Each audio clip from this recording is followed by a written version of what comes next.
Hi folks, John Dunn here, RPG freelancer, publisher behind Aihrde. I am up here today at Immortals Inc. with Mikey. What is up, John? What is going on today? Well, I was going through the shelves trying to find some stuff to talk about, and I came across this little section of stuff that I'm not sure Carlos knows he still has. Probably not. Yeah. So these are some books that are, well, out of print. Wow. Yeah, so they're things that might be becoming more rare, and folks might want to stop in and take a look at them. Whoa. So there's a company by the name of Trollord Games. They do a game line called Castles and Crusades that we carry a solid selection from. And up until the OGL breakdown last year, when there was a lot of uncertainty going on, they were publishing a lot of those products for 5th edition as well, under their line of 5th edition Roleplaying. And this just happens to be the last hardcover from that line that we have on the shelf, but we've got a few other products as well. And so I thought we'd talk about this one. So 5th edition Roleplaying, Monsters from the World of Aihrde. And Aihrde is, I believe, the exact same campaign setting that they use by default for Castles and Crusades. Oh, okay. Okay. This is just, I'm pretty sure we have the same book in stock for Castles and Crusades, but this is the last copy of it that we have for 5e, and it is out of print and not generally available anymore. The author on this is Stephen Cheneau. He is co-founder of Trollord Games. He's the current CEO, and he was a big influencer on many of the CNC products. In fact, I think he wrote quite a few of them. And I believe he was instrumental in the creation of the Castles and Crusades rule system and the Siege engine, which is the rule set that kind of powers that. Castles and Crusades is kind of what 3rd edition Dungeons & Dragons might have been like if TSR had published it instead of Wizards of the Coast. Oh, okay. Okay. And their 5th edition conversion of this monster book feels an awful lot to me like what if TSR was still publishing monster manuals for 5th edition. Reading through this felt an awful lot like the Monster Manual 2 back in the AD&D days. Sheesh, that's saying something. Yeah, I mean, it really has a lot of the look and feel.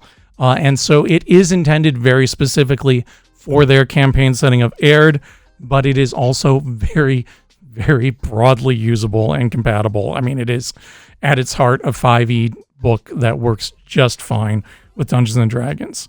Like I said, Trollord Games did get out of the 5e market, so the products we have for it are pretty limited. Stop in, take a look, and if anything seems interesting, now is probably the time to grab it because it probably won't be there for long. Going through the book, there is a brief intro, and then you get right into about 220 pages of monsters and about 20 pages of treasure. Most of the entries are illustrated. Like the classic TSR products, the illustration style is not entirely consistent from example to example. So some are very detailed, and some are, well, sometimes you don't get a picture. All right? Nice. Yeah.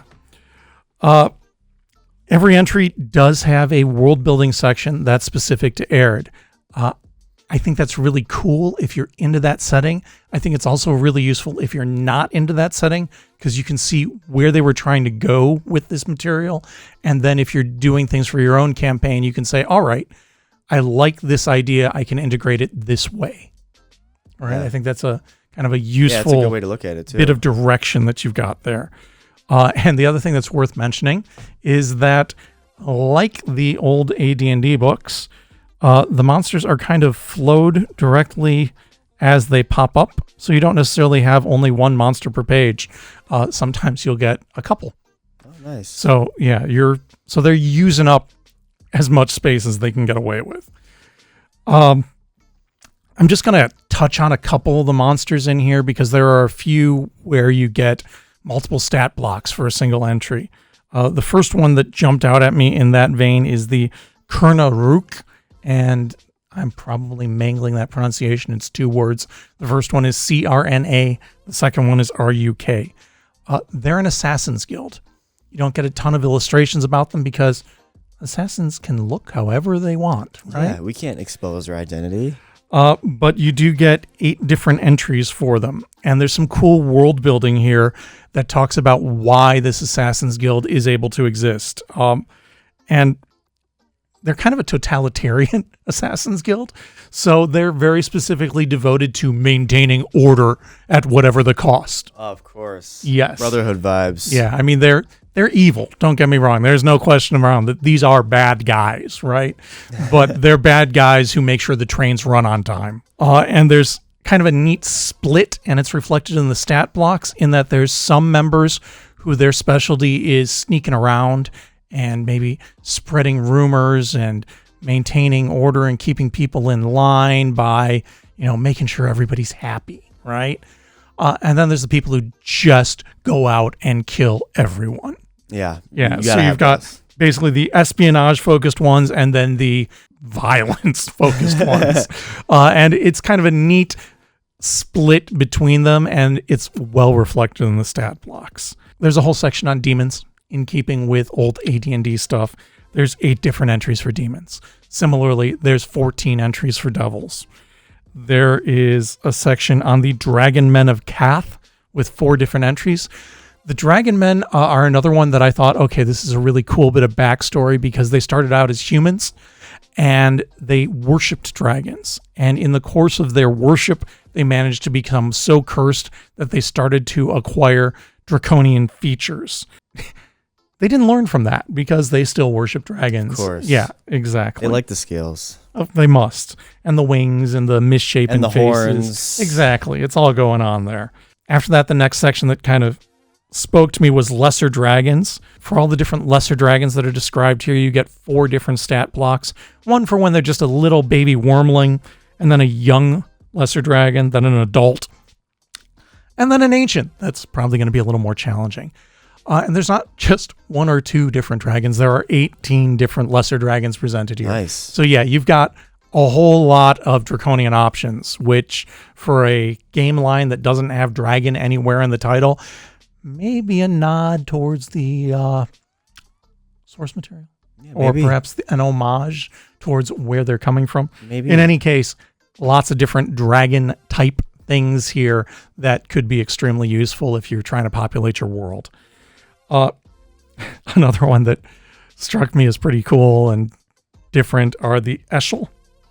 The Eschel, ESCHL, are kind of a deformed, green-skinned race who are believed to be a descendant of hybrids of orcs and elves. Okay. Yeah, not 2 races you normally think of as getting along well enough to establish a hybrid. But they did. But in this, apparently, yes, in Aihrde, they did. And so you've got 4 different variants of them. The Gulupthur, Gulp-Ther, are a race of tree frogmen. I'm not poisonous, maybe. I'm betting they're poisonous if you lick them. There's 3 different variants. And they're another one that started off as humans and bad magic stuff happened and they turned into frogmen. Not again. Yes. There's a orc variant called the Hlobane orc that you get 8 different entries for. There's the Ungern, which look an awful lot like gnolls if they had horns, and you get 4 different entries for them. So as you can see, there's a lot of entries that are just, okay, cool monster with some background, but there's quite a few where you've got a culture here and you can add that to your campaign setting or just have that be, that cool town that the characters encountered next. Yeah. There is a whole magic item section, and all of the magic items in here have some world building elements, which I think is really well done because then you're not just saying, hey, here's this isolated toy I found that gives you a +1 to these types of rolls. No, it gives you a, hey, this thing is an artifact that came from here, and maybe these gods put it here for a follower to find and use, possibly leading into this mission. A lot of hooks, and then some cool mechanics too. Really, solid ideas here that I think would translate well to just about any campaign. This is hardcover book, full color from Troll Lord Games. It's $50, and it's about 256 pages. Lots of stuff going on here. And like I said, we do have, there's a 5th edition role-playing box set that we have on the shelf, and a whole lot of adventures too. So stop in, take a look if you're looking for something that might be a little different from what you've been seeing in the 5e line, and take a look through it just because it might be your last chance to see some of this stuff on the shelf. Absolutely. Mix it up. Very well said, good sir. And if you guys want to check it out, it's in the description right now. And thank you for watching. Till next time, folks. Good gaming.